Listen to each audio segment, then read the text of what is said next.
अस्सलाम वालेकुम स्टूडेंट्स, उम्मीद है आप सब खैरियत से होंगे। जी तो हम लोगों ने लास्ट टाइम रदरफोर्ड और डेल्टन मॉडल पढ़ लिया था। अब डेल्टन मॉडल में जो गलतियां थी, जो उनकी लिमिटेशंस थी, वो रदरफोर्ड ने ठीक की थी।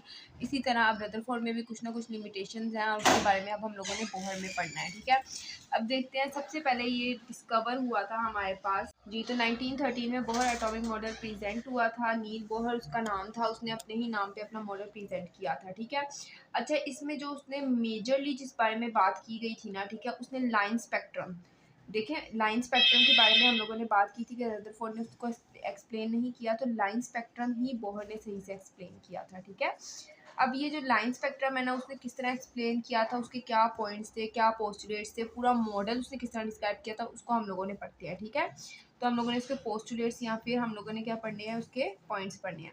सबसे पहला जो है ना, बोहर का जो पॉइंट था वो ये था कि इलेक्ट्रॉन जो होते हैं ना, अब हमारे पास ये हमने बोला था एक एटम है। ठीक है, ये एटम के दरमियान में न्यूक्लियस है। ठीक है, और इलेक्ट्रॉन इसके अराउंड रिवॉल्व कर रहे हैं। ठीक है, इसके अराउंड क्या कर रहे हैं, इलेक्ट्रॉन्स रिवॉल्व कर रहे हैं। ठीक है, तो बोहर ने क्या कहा, बेसिकली बोहर का मॉडल है, उसने कहा कि हमारे पास जो इलेक्ट्रॉन होते हैं वो एटम के अराउंड रिवॉल्व कर रहे होते हैं। ठीक है, अराउंड द न्यूक्लियस रिवॉल्व कर रहे होते हैं सर्कुलर ऑर्बिट्स में। ये मैंने आपको सर्कुलर ऑर्बिट बना के दिखा दिया। ठीक है, ये देखें, ये एटम का न्यूक्लियस है, न्यूक्लियस के अराउंड ऑर्बिट्स हैं और इन ऑर्बिट्स में क्या कर रहे हैं, इलेक्ट्रॉन सर्कुलर फॉर्म में हमारे पास वो मूव कर रहे हैं और हर ऑर्बिट की एक फिक्स्ड एनर्जी है। ये एक अलग ऑर्बिट है, ये अलग ऑर्बिट है, इन सब की एक फिक्स्ड एनर्जी है। ठीक है, और हर ऑर्बिट की जो एनर्जी होती है ना, उसको एनर्जी लेवल कहती है। ठीक है, जैसे ये ऊपर है तो इसको ऊपर, ये नीचे है तो ये नीचे लेवल। ठीक है, हर एक का अलग एनर्जी लेवल होता है, अलग एनर्जी होती है। ठीक है,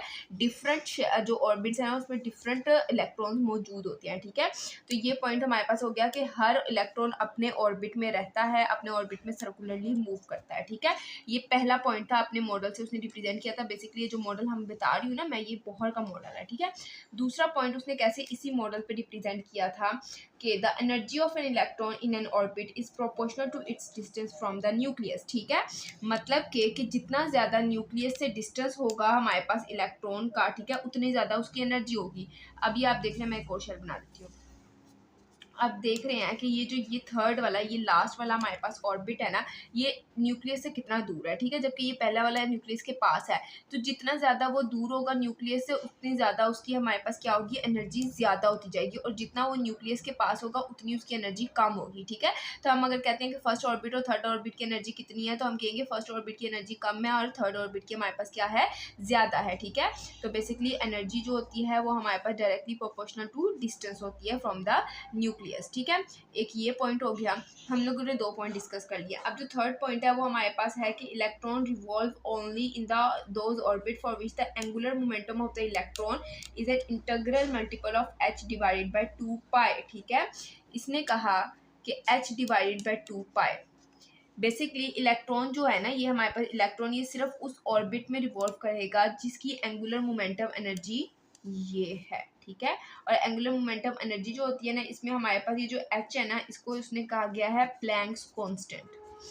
एच को उसने प्लैंक्स कांस्टेंट कहा है और इसकी एक स्पेसिफिक वैल्यू भी बताई गई है, जो कि है 6.2 इंटू 10⁻34 जाउल सेकेंड। ठीक है, तो उसने कहा है कि अगर किसी भी ऑर्बिट की एंगुलर मोमेंटम जो होता है वो हमारे पास ये h डिवाइडेड बाय 2 पाई है, इंटीग्रल मल्टीपल का। ठीक है, तभी वो हमारे पास उस ऑर्बिट में मौजूद होगा। ठीक है, अगर फॉर एग्जांपल किसी ऑर्बिट की ये इस तरह की पॉइंट नहीं है, ठीक है, इतना हमारे पास उसका नहीं है, एंगुलर मोमेंटम नहीं है, तो वहाँ पर ऑर्बिट सर्वाइव नहीं कर सकता। ठीक है, वहाँ पर ऑर्बिट सॉरी इलेक्ट्रॉन सर्वाइव नहीं कर सकता, वहाँ पर इलेक्ट्रॉन मौजूद नहीं होगा। ठीक है, ये तीन पॉइंट हम लोगों ने डिस्कस कर लिए। पहला पॉइंट था हमारे पास कि इलेक्ट्रॉन रिवॉल्व कर रहे हैं अराउंड दी न्यूक्लियस। ठीक है, दूसरा पॉइंट ये है कि जितना ज़्यादा ऑर्बिट दूर होगा उतना ज़्यादा हमारे पास क्या होगा, हमारे सॉरी जितना ज़्यादा ऑर्बिट दूर होगा उतनी ज़्यादा एनर्जी होगी। ठीक है, डिफरेंट एनर्जी होती है डिफरेंट ऑर्बिट्स की। थर्ड पॉइंट था कि जिनका हमारे पास angular momentum integral multiple of h divided by 2 pi होगा, सिर्फ वहाँ पर इलेक्ट्रॉन मौजूद होंगे, जिसका ये नहीं होगा, वहाँ पर इलेक्ट्रॉन मौजूद नहीं होंगे। ठीक है,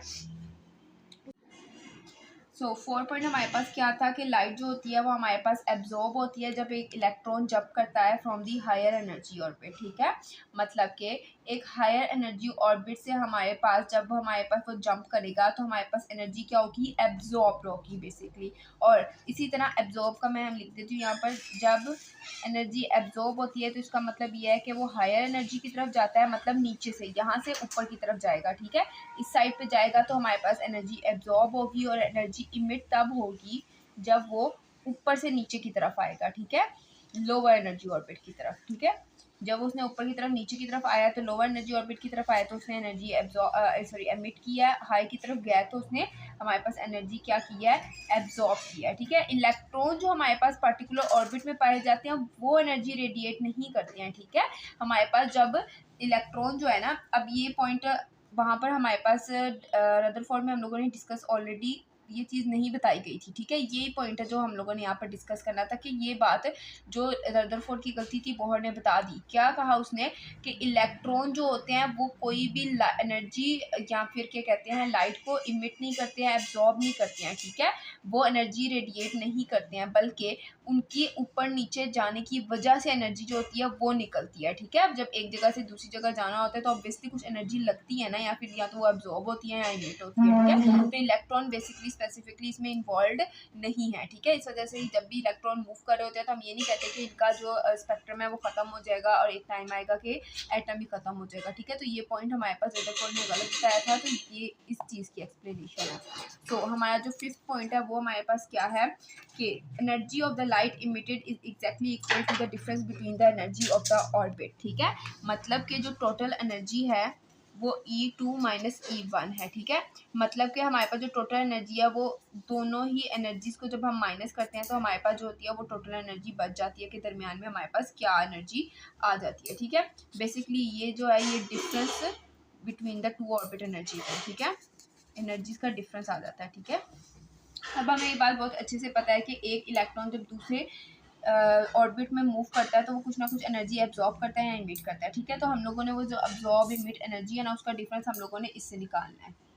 तो काफ़ी चीज़ें हमारे पास लाइन स्पेक्ट्रम के बारे में उसने बता दिया। हमारे पास बॉर्डर ने बेसिकली जो लाइन स्पेक्ट्रम था ना वो उसमें बता दिया गया है कि हमारे पास ये जो मैंने आपको बताया कि लाइट एनर्जी इमिट हो रही है, ठीक है। तो उसमें हमारे पास जिस तरह का स्पेक्ट्रम बन रहा है ना वो उसने एक्सप्लेन कर दिया है। इसकी सिर्फ बोहर एटॉमिक मॉडल जो है ना काफ़ी अच्छे से एक्सप्लेन किया गया है, काफ़ी पॉइंट्स उसके एक्सप्लेन किए गए हैं, कोई भी गलती नहीं है। सिर्फ एक लिमिटेशन की ये हमें 3 डायमेंशनल व्यू नहीं देती है एटम का, ठीक है।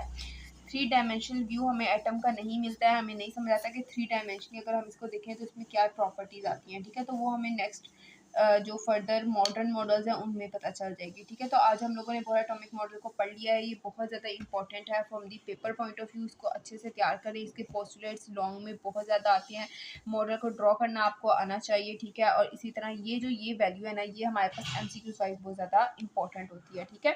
उसके अलावा एब्जॉर्ब करो या इमिट करो तो एनर्जी हमारे पास एब्जॉर्ब कब होती है, इमिट कब होती है, MCQ वाइज इंपॉर्टेंट है। तो ज़्यादा से ज़्यादा इस टॉपिक को अच्छे से समझें। अगर कुछ समझ नहीं आता है तो मुझे कमेंट सेक्शन में बताएं, मैं आप लोगों को अच्छे से समझाऊंगी। उम्मीद है आप लोगों को मेरी वीडियोस पसंद आ रही होंगी। ज़्यादा से ज़्यादा मेरे चैनल को सब्सक्राइब करें ताकि आपके पास हर नई वीडियो जल्द से जल्द आ जाए। आज के लिए अल्लाह हाफिज़।